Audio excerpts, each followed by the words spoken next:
마태복음 6장 1절부터 18절까지는 당시 유대인들이 추구했던 세 가지 경건 행위를 다루고 있습니다. 구제, 기도, 금식인데 이 행위들은 본래 자기 욕망의 절제와 깊은 관계가 있습니다. 금식은 내 안에 있는 탐욕과 욕망의 세계를 잠재워주고, 기도는 자기 추구의 삶에서 자기 부인의 삶으로 변화시켜 줍니다. 구제는 소유를 추구하는 탐욕에서 자기 비움과 나눔으로 이끌어 줍니다. 성경에 보면 이 구제에 관련된 말씀이 참 많습니다. 특히 잠언에 많이 있는데 몇 군데만 제가 한번 읽어볼게요. 잠언 14장, 11장 24절부터 25절에 보면 흩어 구제하여도 더욱 부하게 되는 일이 있나니 과도히 아껴도 가난하게 될 뿐이라. 구제를 좋아하는 자는 풍족하여질 것이요 남을 윤택하게 하는 자는 자기도 윤택하여지리라. 또 14장 31절 가난한 사람을 학대하는 자는 그를 지으신 이를 멸시하는 자요 궁핍한 사람을 불쌍히 여기는 자는 주를 공경하는 자니라. 또 19장 17절에 이런 말씀도 있습니다. 가난한 자를 불쌍히 여기는 것은 여호와께 꾸어드리는 것이니 그의 선행을 그에게 갚아주시리라. 또 28장 27절에는 가난한 자를 구제하는 자는 궁핍하지 아니하려니와 못 본 채 하는 자에게는 저주가 크리라 라는 말씀도 있습니다. 또 신약 성경에 보면 초대교회가 정말 중요하게 여겼던 사역 중 하나가 바로 구제였고, 대표적으로 욥바에 살던 다비다는 선행과 구제를 정말 많이 하는 제자로 그려지고 있습니다. 그녀는 병들어 죽게 되었다가 베드로를 통해서 기도를 받고 다시 살아나는 놀라운 은혜를 경험하게 되죠. 또 로마의 백부장 고넬료도 성경에 보면 구제를 참 많이 했는데 이렇게 기록되어 있습니다. 하나님을 경외하며 백성을 많이 구제하고 항상 기도하더니. 그런데 내 기도와 구제가 하나님 앞에 상달되어 기억하신 바 되었다라고 말씀하고 있습니다.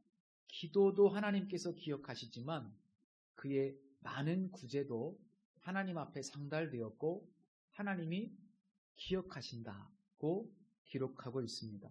고넬료와 그의 가족은 로마 사람으로서 거의 최초로 예수님을 영접하고 구원의 은혜를 경험하는 축복된 가정이 됩니다. 무엇 때문에요?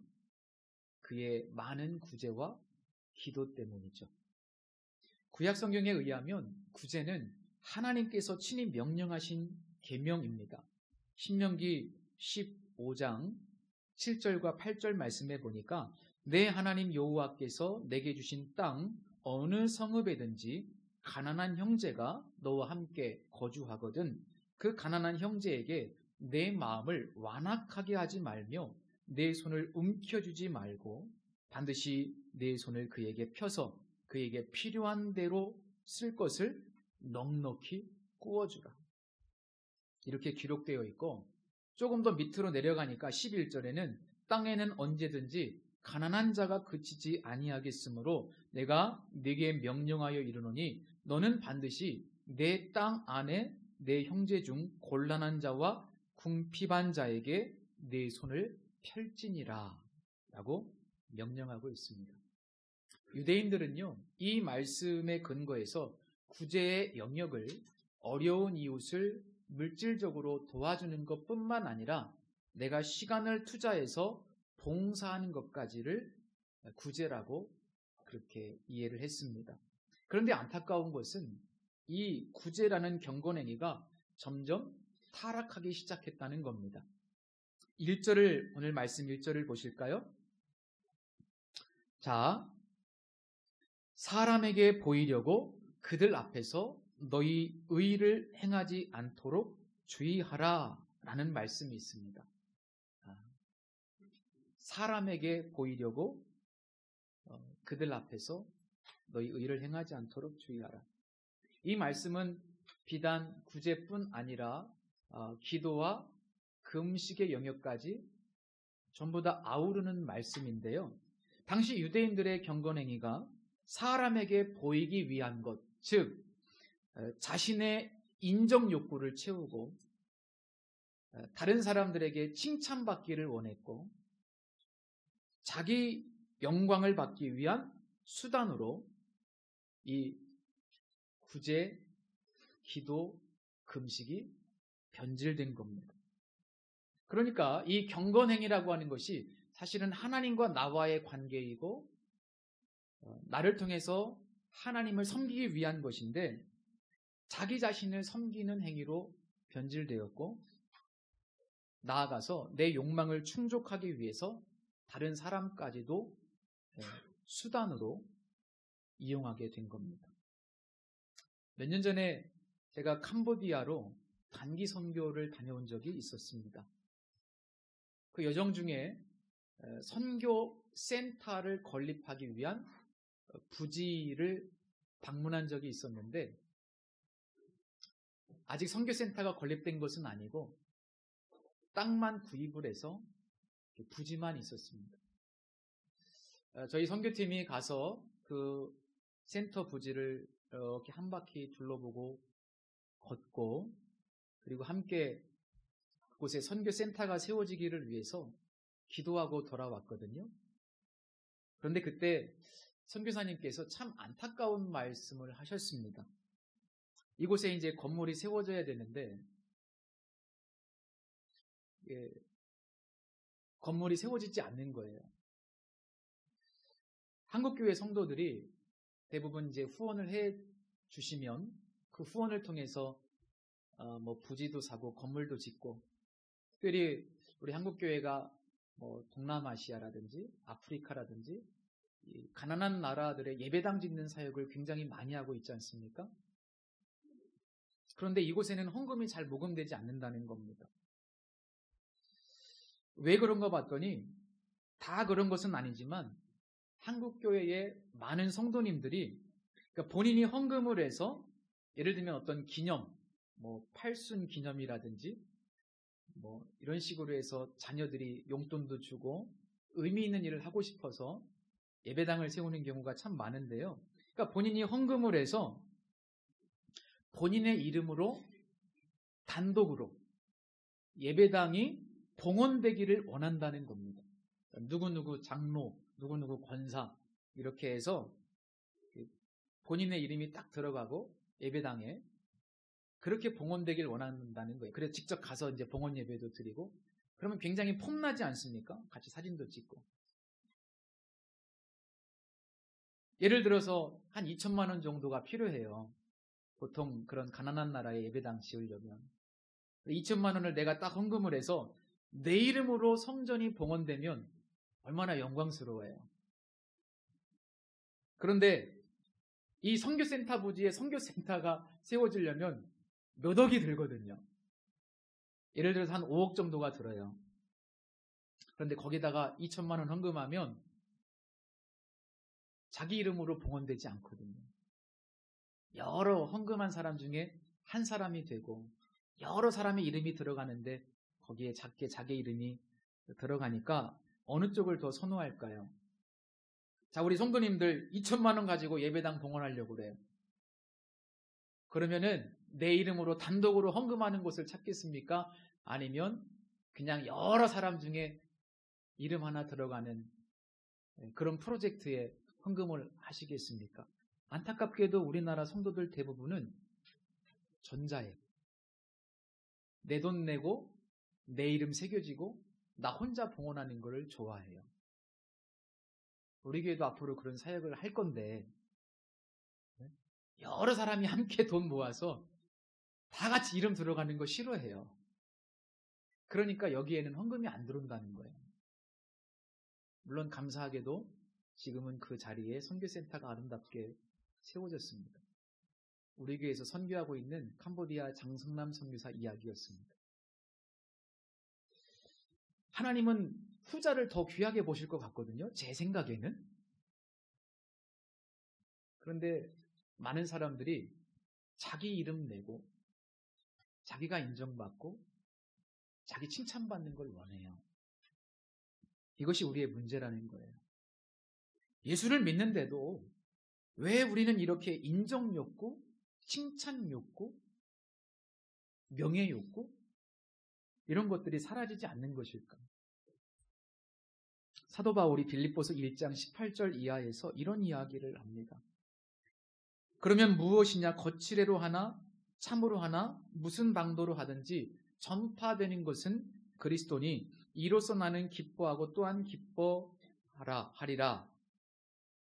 이것이 너희의 간구와 예수 그리스도의 성령의 도우심으로 나를 구원에 이르게 할 줄 아는 거로 나의 간절한 기대와 소망을 따라 아무 일에든지 부끄러워하지 아니하고 지금도 전과 같이 온전히 담대하여 살든지 죽든지 내 몸에서 그리스도가 존귀하게 되게 하려 하나니 이는 내게 사는 것이 그리스도니 죽는 것도 유익함이라. 사도 바울은 아무 일이든지 부끄러울 것도 없고 자랑할 것도 없답니다. 오직 전파되는 것은 예수 그리스도이고 그것이야말로 내 유일한 기쁨이라고 말합니다. 살든지 죽든지 내 몸을 통해서 예수 그리스도만 존귀하게 되면 그만인데 그 이유는 내 안에 사시는 분이 그리스도이기 때문이랍니다. 이 고백이 중요한데요. 내 안에 사시는 그리스도가 바로 핵심입니다. 여러분, 바울의 논리에 의하면 인정과 칭찬에 목마르고 사람이 자기를 알아줬으면 좋겠고 자기의 영광을 추구하는 사람은 예수님으로 충만하지 못하고 내면이 빈곤한 사람입니다. 반대로 예수 그리스도로 충만하고 십자가의 은혜로 내 마음이 풍성해질수록 타인의 시선을 덜 의식하게 되고 타인의 인정을 덜 갈망하게 되고 자신의 영광이 아니라 하나님의 영광을 더 추구하는 쪽으로 나아가게 되어 있습니다. 그래서 본문 2절 이하의 말씀은 사실 우리가 십자가를 통과할 때만 비로소 지킬 수 있는 명령입니다. 그러므로 구제할 때에 외식하는 자가 사람에게서 영광을 받으려고 회당과 거리에서 하는 것 같이 너희 앞에 나팔을 불지 말라. 진실로 너희에게 이르노니 그들은 자기 상을 이미 받았느니라.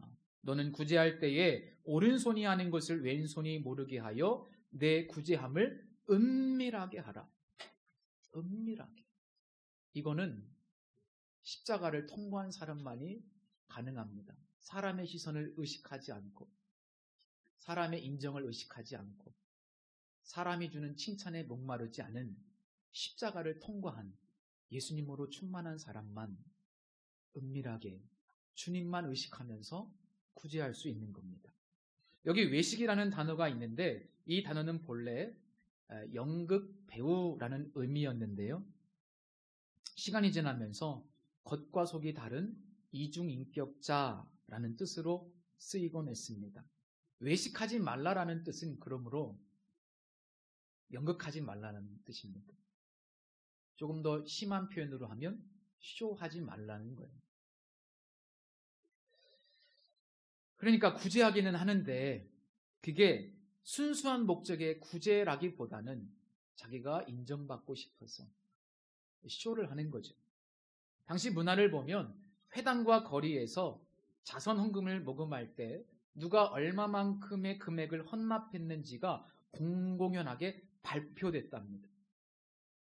그리고 구제 헌금을 많이 내는 사람은 집회에서 상석에 앉을 수가 있었답니다. 굉장히 타락한 문화죠. 오늘 본문에 나팔을 불다라는 표현이 있는데 당시 회당에서는 혹은 성전에서는 거대한 기부금이 들어오거나 혹은 기부금을 유도할 때 나팔을 불곤 했답니다.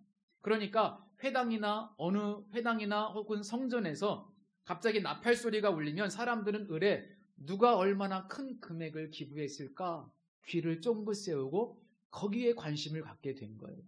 그리고 금방 예루살렘 거리에 소문이 퍼집니다. 야, 누구누구가 얼마만큼 기부금을 냈다더라. 기왕 기부하는 사람의 입장에서는 일거양득의 효과가 있었던 것이죠. 기부도 하고 인정도 받고.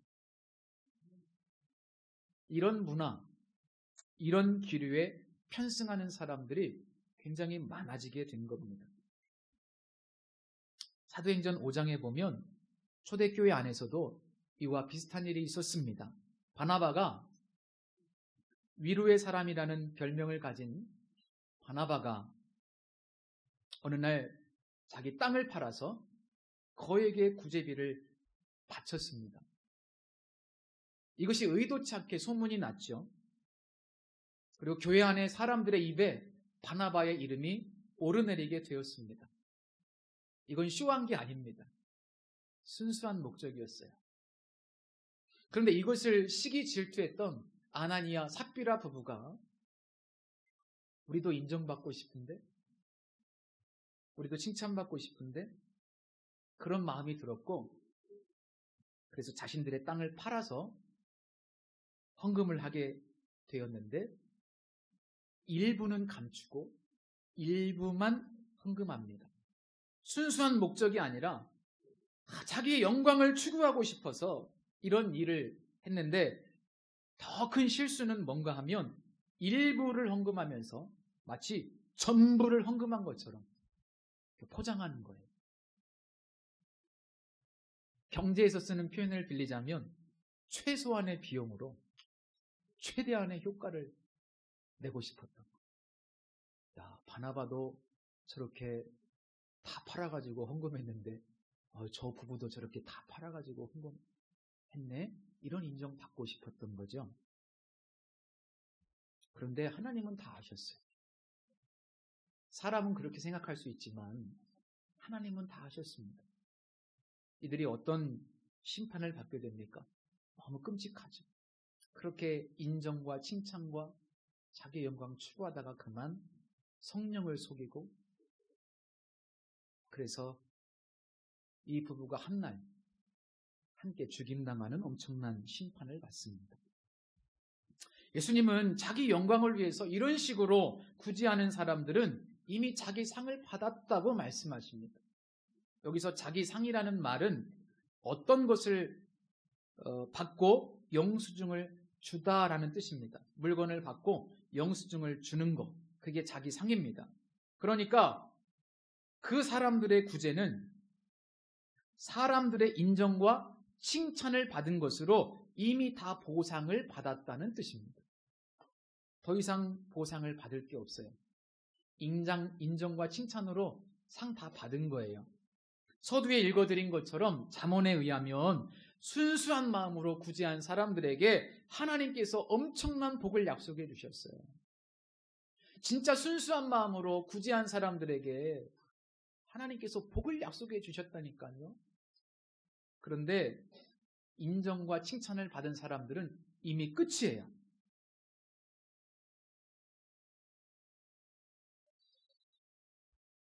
우리 교회는 감사하게도 참 은밀하게 일하시는 분들이 많습니다. 그래서 좋은 교회입니다. 자신과 타인 모두에게 유익하고 하나님께서 진정으로 기뻐하시는 구제 방식, 그것이 바로 은밀한 구제이기 때문에 그렇습니다. 여러분, 하나님은 은밀한 구제를 좋아하십니다. 은밀한 헌금도 좋아하십니다. 은밀한 선행을 좋아하십니다. 네, 오른손이 하는 것을 왼손이 모를 정도로 은밀한 구제. 원래 성경 원어에는 손이라는 단어가 없습니다. 오른쪽이 하는 것을 왼쪽이 모르게 하라. 그래서 가장 가까이에 있는 지체가 모를 정도로, 그 정도로 은밀하게 하라, 이런 뜻입니다. 구제하고 나서 그것을 장부에 적어서 낱낱이 기록하지 말고 최대한 하나님만 알 수 있도록 은밀하게 한 후에 내가 구제를 했는지 안 했는지도 다 잊어버릴 정도로 기억하지 말라는 말씀이에요. 여러분, 내가 베푼 선행 다 잊어버리시기 바랍니다. 감사하다는 말도 없다고 섭섭해하지 마시고, 괘씸하다고 속상해하지 마시고, 다 잊어버리세요. 내 손을 떠났으면 그것으로 끝난 겁니다. 우리의 사명은 주는 거예요. 나누는 거예요. 베푸는 거예요. 거기까지. 저는 예수님께서 왜 은밀하게 하라라고 말씀하셨는지 생각해 보다가 이런 방식이야말로 하나님 스타일이라는 것을 깨닫게 됐습니다. 우리 하나님 스타일은 은밀한 스타일이에요. 시편 121편에 의하면 하나님은 졸지도 아니하시고 주무시지도 아니하시면서 24시간 우리 곁에서 우리와 함께 하시고 도우시고 은혜를 베푸시고 우리에게 필요한 것들을 채우시는데 어떤 방식으로 일하세요? 은밀한 방식으로 일하세요. 우리 주님께서 오늘 이 시간에도 이 예배 시간에도 지금 함께 하시고 일하고 계시는데 우리 눈엔 보이지 않으시죠? 어떤 방식으로? 은밀한 방식으로 일하고 계십니다. 성창규 시인이 쓴 은총을 내려주시는구나 라는 시에 보면 이런 내용이 있습니다. 저는 이 시를 참 개인적으로 좋아합니다. 은총을 내려주시는구나. 야속하다 싶을 만큼 묘하게 표 안 나게 내려주시는구나. 슬쩍 떠보시고 얼마 있다가 이슬을 주실 때도 있고 만나를 주실 때도 있고 한밤중에 잠 못 이루게 한 다음 귀한 구절 하나를 한 가닥 빛처럼 내려보내 주실 때도 있다. 저는 이 시에 야속하다 싶을 만큼 묘하게 표 안 나게 내려주시는구나. 이 부분을 읽다가 무릎을 탁 쳤습니다. 혹시 하나님께 섭섭하십니까? 왜? 이렇게 은밀하게 일하시는 하나님을 모르기 때문에. 그래서 그런 마음이 들 수도 있어요. 그런데 하나님은 졸지도 아니하시고 주무시지도 아니하시면서 24시간 우리 곁에서 정말로 은밀하게 보혜사 성령께서도 대놓고가 아니고 은밀한 방식으로 우리가 잘 알지 못하게 일하십니다. 그래서 우리가 그 당시에는 하나님께서 우리를 위해서 어떻게 일하셨는지를 잘 모르지만 한참 시간이 지난 다음에는 꼭 발견하게 돼요. 아, 하나님께서 일하셨군요. 은밀하게. 이게 하나님 스타일이에요. 그러면 하나님의 자녀인 우리도 어떻게 해야 돼요? 은밀한 스타일로. 이제 대놓고 하지 마시기 바랍니다. 물론 대놓고 하시는 분도 없지만 우리 교회. 그냥 누가 한지 모르게 그렇게 은밀하게. 프랑스의 사상가이자 목사인 자크 엘룰이라는 분이 계신데 이분이 거저주는 방법이 있다고 그래요. 그것에 대해서 4가지로 정리를 했습니다. 물론 이분의 의견이 성경은 아니기 때문에 절대적인 것은 아니지만 굉장히 참고할 만하다고 생각해요. 첫째, 봉헌과 증여가, 이분이 말하는 봉헌은 헌금이고 증여는 구제입니다. 봉헌과 증여가 자기 의가 될 때 거저줌은 타락한다. 거저주는 대가로 1%의 대가도 기대하지 말아야 한다. 사람들의 칭찬과 존경, 심지어 뭔가 보람을 얻으려는 마음까지도 경계해야 한다. 두 번째, 봉헌과 증여가 희생 없는 동량이 될 때 거저줌은 타락한다. 정말로 아끼고 소중한 나의 살점 일부를 떼어주는 희생이 반드시 필요하다. 억대 부자가 몇백만 원을 찔러준다고 해서 그것이 훌륭한 거저줌의 행위라고 볼 수는 없다. 거저줌은 돈과 함께 나를 내주는 행위라야 한다. 세 번째, 인격적 관계가 없는 익명에 의한 기부가 될 때 거저줌은 타락한다. 오늘날 많은 사회사업단체와 NGO 등은 선한 사업을 위해서 기부를 받는다. 물론 그러한 사업에 참여하는 것은 귀한 일이지만 인격적 만남이 없다면 거저줌은 온전하지 못하다. 네 번째, 봉헌과 증여는 의무가 되어서는 안 된다. 우리는 다만 자신의 목숨까지 거저주신 그리스도의 십자가 앞에 자발적으로 설 뿐이다. 십자가는 은혜의 극치이며 이것만이 유일한 봉헌과 증여의 기준이다. 우리는 다만 십자가의 은혜에 반응할 뿐이다. 따라서 증여는 사랑의 표시여야 하며 영적인 행위여야 한다. 거저줌은 기독교 신앙을 드러내는 행위요 예언자적 행위로 존재한다. 은총이 왕 노릇하는 하나님 나라의 모델이다. 참 잘 정리를 한 것 같습니다. 구제는 소극적으로는 나 자신의 경건을 위한 것이고 적극적으로는 가난한 이웃들을 돕는 행위입니다. 하지만 사실 보다 더 큰 의미와 목적이 여기에 있습니다. 이 거저주는 행위는 하나님 나라의 백성이 이 세상의 사탄적 질서에 대항하는 거룩한 전쟁인 겁니다. 왜냐하면 구제는 돈에 관련된 것인데 이 세상의 돈의 질서가 뭡니까? 매매의 질서죠. 매매의 정신, 주고받는 정신입니다. 소위 기브앤테이크라고 합니다. 이 세상의 모든 질서는 대부분 기브앤테이크예요. 공짜가 없습니다. 매매의 정신이 지배합니다. 교환의 원리가 경제 질서의 근간입니다. 그런데 사실 이것은 만몬의 정신입니다. 그런데 구제라고 하는 이것은 거저주는 것이기 때문에 사실 은혜의 질서에 속합니다.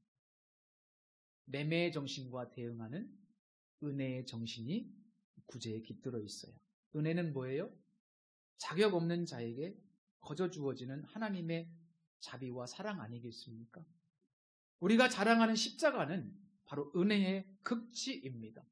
그래서 우리가 단 1%의 대가도 기대하지 않고 순수하게 거저줌이 일어날 때 돈의 권세는 완벽하게 무릎을 꿇고 하나님 나라가 이 땅에 임하게 되는 겁니다. 우리는 이런 모습을 초대교회 안에서 발견할 수 있습니다. 우리는 정말 이 초대교회를 본받아야 돼요.